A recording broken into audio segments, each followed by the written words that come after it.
The guests finished the sentence, and Dr. Phil immediately turned to production. "Stop the cameras." The words cut through the studio like a knife. No one moved. The audience, used to dramatic moments, had never seen him do this, not like this. His hand was still raised, frozen in the air as if holding back an invisible force. The woman in the chair across from him stared at her hands, trembling. On the small table between them sat a folded piece of paper, a letter she'd been carrying for 17 years. And in that letter was a truth so devastating it had just rewritten everything her family believed about who she was. This wasn't supposed to happen. Not on camera, not in front of 200 people. But Dr. Phil had learned long ago that some moments don't wait for permission. 3 weeks earlier, the Dr. Phil show received an email. It was short, almost clinical in tone. "My name is Claire. I've been living a lie for nearly 2 decades. My family doesn't know who I really am. I need help before it destroys us all." The production team had seen thousands of these messages. Most were cries for attention. Some were genuine pleas. And a few, just a few, were something else entirely. This one felt different. There was no drama in the words, no emotional manipulation, just a flat, terrifying honesty. Dr. Phil read it twice. Then he called the senior producer into his office. "Get her on the phone," he said. "Today." Claire answered on the second ring. Her voice was steady, almost detached, like she'd rehearsed this conversation 100 times in her head. She explained that she was 38 years old, married for 15 years, mother of 2 teenage daughters. On the surface, she was the picture of suburban normalcy: PTA meetings, book clubs, family dinners every Sunday. But underneath, she'd been carrying a secret so heavy it had begun to consume her from the inside out. "I wasn't born Claire," she said quietly. "That's not my real name. It's not even close." Dr. Phil leaned back in his chair, listening. He'd heard confessions before, affairs, addictions, hidden deaths. But something in her tone told him this was different. This wasn't about shame. It was about survival. She told him that when she was 19, she'd walked away from her entire life, changed her name, moved across the country, and reinvented herself completely. No one in her current life, not her husband, not her children, not her closest friends, knew anything about who she'd been before. And for 17 years, it had worked. Until now. "Why now?" Dr. Phil asked. "Because my daughter just got accepted to college," Claire said, her voice cracking for the first time. "And it's the same town where I grew up, the same town I ran from." Dr. Phil paused. He could hear the weight of those words, the years of fear compressed into a single unavoidable collision. "And you think someone's going to recognize you?" "I know they will," she whispered. "And when they do, my family will find out I've been lying to them their entire lives." Dr. Phil made a decision in that moment. This wasn't just another show. This was a woman standing on the edge of losing everything, and she needed more than advice. She needed a lifeline. He told her to come to the studio alone, not family, not yet. They needed to understand the full story first, what she was running from, why she'd erased herself, and what the cost of the truth would be. Claire agreed. She booked a flight for the following week, telling her husband she was visiting an old college friend. The day she arrived at the studio, Dr. Phil met with her privately before taping. They sat in a small room off the main stage, just the two of them. She handed him the letter, the one she'd written to her daughters years ago, a confession she'd never been able to send. He read it in silence, and when he finished, he looked up at her with something she hadn't expected. Not judgment, but recognition. "You were protecting yourself," he said quietly.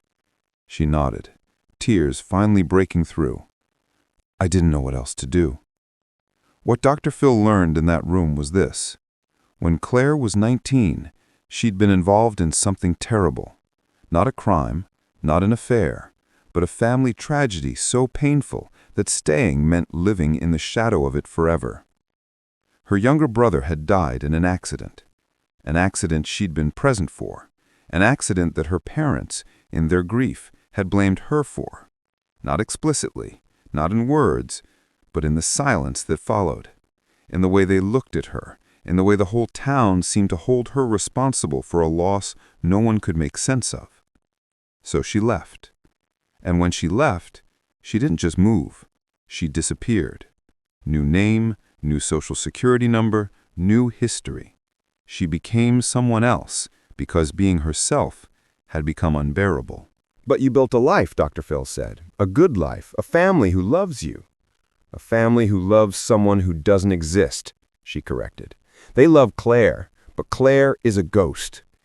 Subscribe and leave a comment because the most powerful part of this story is still ahead. Dr. Phil brought her onto the stage that afternoon. The audience didn't know what they were about to witness. To them, this looked like any other taping. Lights, cameras, the familiar set. Claire sat down in the chair across from him, her hands folded tightly in her lap. Dr. Phil started with the basics, the setup, the context. He asked her about her life now, her daughters, her marriage. She answered carefully, her voice controlled, like she was walking on glass. And then he asked the question that changed everything. Claire, when did you stop being yourself? She looked at him, and for a moment it seemed like she might not answer. The studio was silent. Even the cameras felt like they were holding their breath. And then, in a voice so quiet, the microphones barely caught it, she said, "When I was 19, the day my brother died. That's the day I stopped existing." Dr. Phil leaned forward. "And who have you been since then?" Her hands started to shake. She looked down at the letter on the table, the one she'd been carrying for 17 years, and then back up at him. And that's when she said it. "I was never who they thought I was." The words landed like a shockwave. The audience didn't gasp. They froze. Because the way she said it wasn't dramatic. It wasn't a confession designed for television. It was the truth, raw and unfiltered, and it was terrifying in its simplicity. Dr. Phil paused mid-sentence. The studio went completely silent. He didn't move. He didn't speak. He just looked at her. And in that look was something the audience had rarely seen from him. Genuine shock. Not at what she'd done, but at the depth of the pain it took to do it. This wasn't a woman who'd made a mistake. This was a woman who'd survived the only way she knew how. And then he did something no one expected. He raised his hand toward the cameras and said, "Stop the tape." The audience stirred. A few people looked at each other, confused. The cameras kept rolling for a moment, uncertain, until Dr. Phil stood up and walked toward the production booth at the edge of the stage. "I said, stop," he repeated, this time louder. "Turn them off now." One by one, the red recording lights blinked out. The studio, which moments before had been a carefully controlled environment, suddenly felt raw and exposed. Dr. Phil turned back to Claire, who was staring at him with wide, frightened eyes. "This isn't for them," he said, gesturing to the audience, to the cameras, to the apparatus of the show itself. "This is for you." He walked back to his chair and sat down, leaning forward so that only she could hear him clearly. The audience was still there, but they weren't the audience anymore. They were just witnesses. And what happened next wasn't part of the show. It was something else entirely. Dr. Phil asked her the questions he hadn't asked on camera, the ones that mattered. Not what happened, but how she'd survived it. Not why she ran, but how she managed to keep running for 17 years. And she told him. She told him about the nightmares, the panic attacks, the constant fear that one day someone would recognize her and the carefully constructed life she'd built would collapse. She told him about the guilt, not for leaving, but for staying gone, for building a family on a foundation of erasure. "They love you," Dr. Phil said, "not the ghost, you, the person sitting here right now. "But they don't know who that is," she whispered. "Then it's time to let them meet her." Off camera, Dr. Phil made a choice no producer expected. He told Claire they weren't going to air this segment. Not like this, not as spectacle. Instead, he was going to help her tell her family on her terms, in her time, with the support she needed. He brought in his team, his therapist, his counselors, and over the next 2 hours, they worked with her to create a plan, a way forward that didn't involve running anymore. But before they finished, Dr. Phil did one more thing.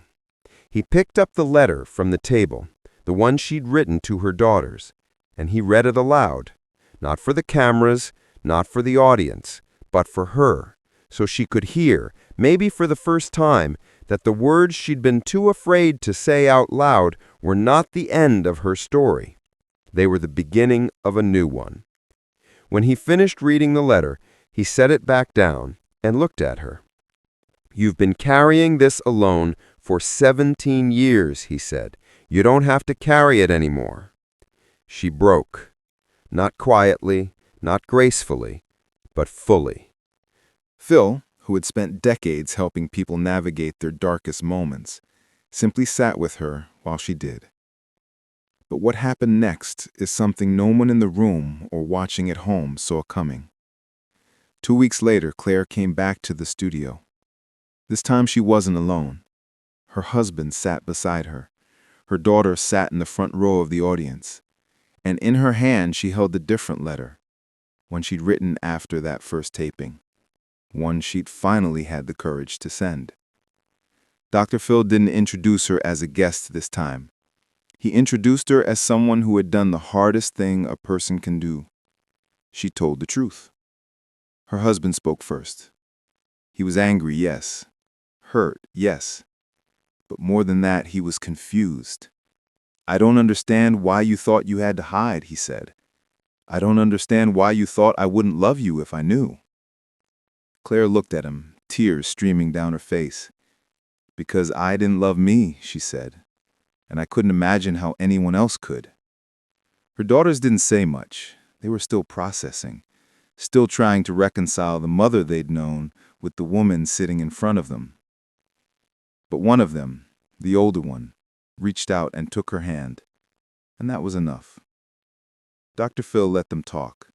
He didn't interrupt, didn't guide, didn't perform. He just gave them space to be human, to be messy, to be real. And when it was over, he turned to the audience and said something he rarely said. "This is why we do this show. Not for the ratings, not for the drama, but for moments like this, when someone who's been lost finally finds their way home." The audience stood, not because they were told to, but because they couldn't help it. And as Claire and her family embraced on stage, Dr. Phil stepped back, letting them have that moment. Share and subscribe. Make sure this story is never forgotten. Months later, Dr. Phil received a letter. It was from Claire. She told him that her daughter had started college in the town where she'd grown up, and yes, someone had recognized her, an old teacher, a family friend, but instead of the disaster she'd imagined, it had been something else entirely. It had been closure, a chance to say the things she'd never been able to say, to apologize, to explain, to finally, after all these years, be seen. She thanked him, not for the show, not for the cameras, but for stopping them, for seeing her not as content, but as a person who needed help. And she ended the letter with a single line that Dr. Phil kept on his desk for years afterward. "You didn't save my life, but you helped me remember that it was worth saving." Dr. Phil read that letter more than once, and every time he did, he was reminded of why he did this work. Not for the spectacle, not for the audience, but for the people who walked onto his stage carrying burdens they didn't know how to put down. People like Claire, who'd spent years believing that the truth would destroy them, only to discover that it was the thing that finally set them free. The letter she'd carried for 17 years, the one she'd been too afraid to send, was eventually given to her daughters. They read it together as a family. And though it didn't erase the pain, it helped them understand it. It helped them see their mother not as a liar, but as someone who'd done what she thought she had to do to survive. In the end, that's what Dr. Phil had given her. Not answers, but permission. Permission to stop running. Permission to be imperfect. Permission to be real. And that, more than any advice or intervention, was what changed everything. The studio audience that day, the ones who'd witnessed the moment Dr. Phil stopped the cameras, never forgot it. Many of them later said it was the most powerful thing they'd ever seen on television, precisely because it wasn't television anymore. It was real life, unscripted and unrehearsed, happening right in front of them. One audience member, a woman named Patricia, wrote to Dr. Phil afterward. She said that she'd been carrying her own secret for years, and watching Claire find the courage to tell hers had given her the strength to do the same. You showed me that the truth doesn't have to destroy you. Sometimes it's the only thing that can save you. Dr. Phil kept that letter too, because that's what he'd learned over decades of doing this work. One person's courage could ripple outward in ways no one could predict. Claire's story wasn't just hers anymore. It belonged to everyone who'd ever felt trapped by their past, everyone who'd ever believed that the honesty would cost them everything.